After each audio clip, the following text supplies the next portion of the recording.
Бүгінгі менің баяндау тақырыбым саралауды сабақта қолдану жолдары. Алдағы уақытта біз саралау дегеніміз не, түрлері және тиімділігіне тоқталатын боламыз. Алғашқы сұрақ, саралау дегеніміз не? Немесе дифференциациялау деп те атауға болады. Дифференциациялау латын тілінен аударғанда бөлу және жіктеу дегенді білдіреді. Яғни саралап оқыту сабақта оқушылардың мүмкіндігі мен мүддесін, қабілеті мен бейімділігін, қызығушылығы мен ұмтылысын ескере отырып, оқу процесін жоспарлау болып табылады. Саралау біздің сабақтың өн бойында жүреді. Ол яғни бөлек әдіс тәсіл емес, бұл сабақтың басынан аяғына шейін жүретін процесс болып табылады. Біз бұны күнделікті сабақта қолданып жүрміз, бірақ қай жерде саралап жатқанымызды қазір түрлеріне тоқталғанда жеке-жеке айтатын боламын. Ең алдымен саралау сабақтың мақсатынан басталады. Біз білеміз, сабақтың мақсатын құрғанда барлығы, көпшілігі, кейбіреуі деп осы жерде мақсатын құрғанда біз сабақты саралап аламыз. Жалпы ортақ қабылданған саралаудың 7 тәсілі бар. Бірінші тапсырма арқылы саралау, екінші қарқынды саралау, үшінші диалог немесе қолдау көрсету арқылы саралау, төртінші дерек көздері арқылы саралау, бесінші жіктеу арқылы саралау, алтыншы бағалау арқылы саралау, жетінші қорытынды арқылы саралау. Қазір әрқайсысына жеке-жеке тоқталатын боламыз. Тапсырма арқылы саралау туралы тоқталатын болсақ, яғни бір мақсат беріледі, барлығына ортақ, бірақ әр оқушының деңгейіне сай әртүрлі тапсырма әзірлеуге болады. Мысалы, біздің бүгінгі бағалау критерийіндегі мақсатымыз оқушыларды сын есімнің қандай, қай деген сұраққа жауап беретінін, сынын, түрін, түсін білдіретінін түсіндіру, яғни сабақтың соңында осыны білу керек.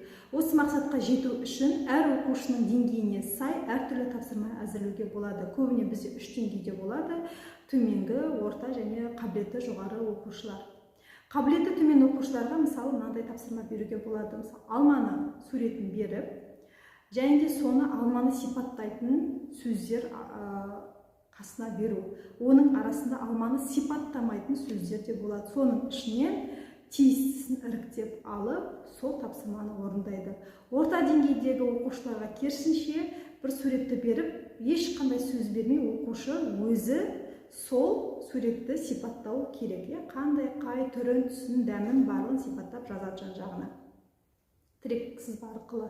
Келесі қабілеті жоғары оқушыларға шығармашылық тапсырма беруге болады. Мысалы, сурет беріп, мысалы, қарбыздың суретін бердік делік. Сол қарбызды жасырын түрде оқушыларға сипаттап айту керек. Қалған оқушылар оның қолындағы суретте қарбыз екенін білу керек.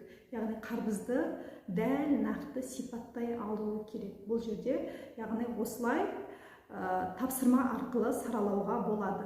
Тапсырма арқылы саралаудың тиімділігі оқушылар белгілі бір мақсат, берілген мақсатқа әр оқушы деңгейіне сай жетеді. Сол мақсатқа әртүрлі тапсырмаларды орындау арқылы, деңгейіне сай тапсырмаларды орындау арқылы қабілеті төмен оқушыда, орта оқушыда, қабілеті жоғары оқушыда сол мақсатқа жетеді.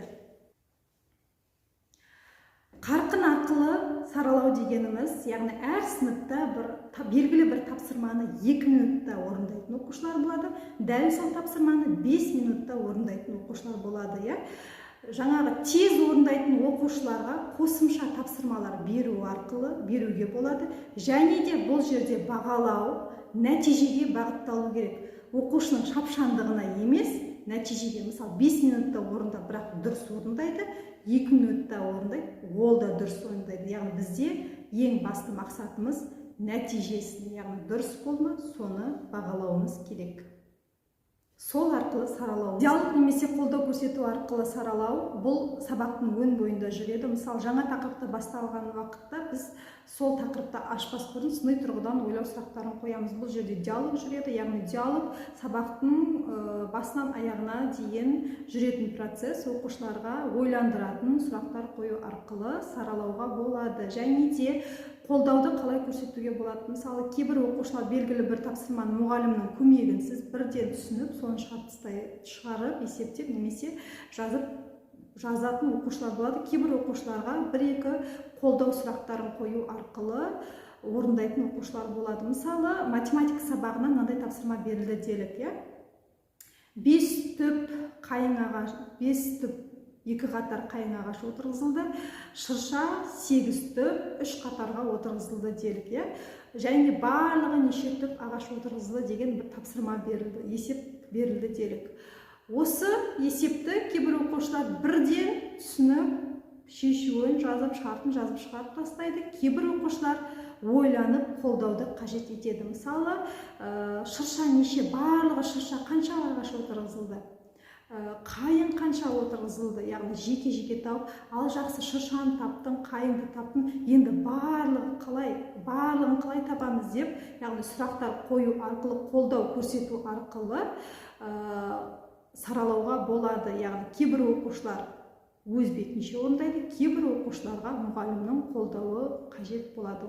Осылай, яғни бізде бұл күнделікті сабақта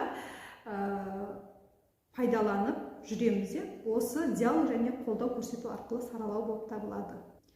Келесі, жіктеу арқылы саралау, яғни әр сыныпта бір музыкаға бейімді, немесе өлең шығаратын оқушылар болады, суретті жақсы алатын оқушылар топтары болады.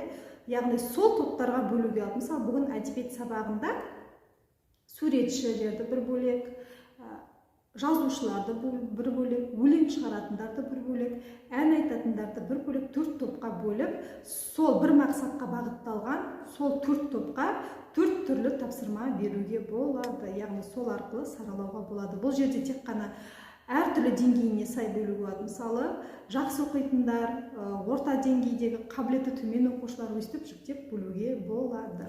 Дерек көздер арқылы саралау дегеніміз, яғни әр сыныпта, мысалы, тек видеоны көру арқылы жақсы сабақты түсінетін оқушылар болады. Кейбір оқушылар тыңдау арқылы сабақта жақсы түсінетін оқушылар болады. Ал кейбір оқушылар сол жұмысты қолмен істеу арқылы, өзі істеп, өзі көру арқылы жақсы түсінетін оқушылар болады.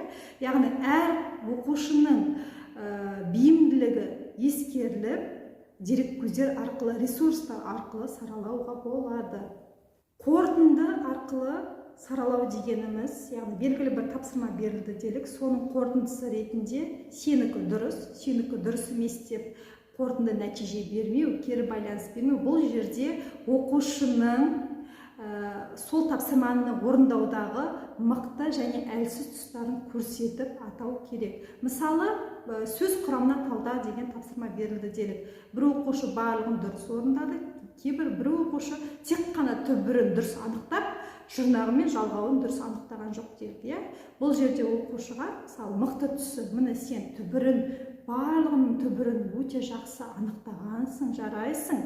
Енді мына жерде, осы сөзде сен түбірін қараш, енді бұл жаңа сөз туып тұрма, немесе сөзбен сөзді байланыстырып тұрған жалғау ма деген сияқтылы бір бағыттау, кері байланыс берілу керек. Яғни бұл жерде ең бірінші мықты тұсын көрсетіп, одан кейін әлсіз тұсына бағдар беру арқылы саралауымыз қажет. Бағалау арқылы саралау. Бұл жерде оқушының нақты сабақта жіберген, қолдаудан бөлек нақты сабақта жіберген қателігін көрсетіп, сол қателікті қалай жоюға болатын жолдарын көрсету арқылы саралау. Яғни бұл жерде әр оқушы әр сабақта сараланып, бағалануы керек. Саралаудың тиімділігі, яғни сіз байқаған боларсыздар, саралау сабақтың тек өн бойында оқу мақсатынан бастап, сабақтың тұла бойында жүретін оқу процесі. Яғни бұл саралау арқылы оқушылардың мүмкіндігі мен мүддесін, қызығушылығы мен бейімділігін, қабілеті мен ұмтылысын ескере отырып ұйымдастырылған оқу процесі болып табылады. Яғни бұл саралау оқушының дамуына, оқушының бейімделуіне, әр оқушының белгілі бір мақсатқа жетуіне бағытталған жол, оқу процесі.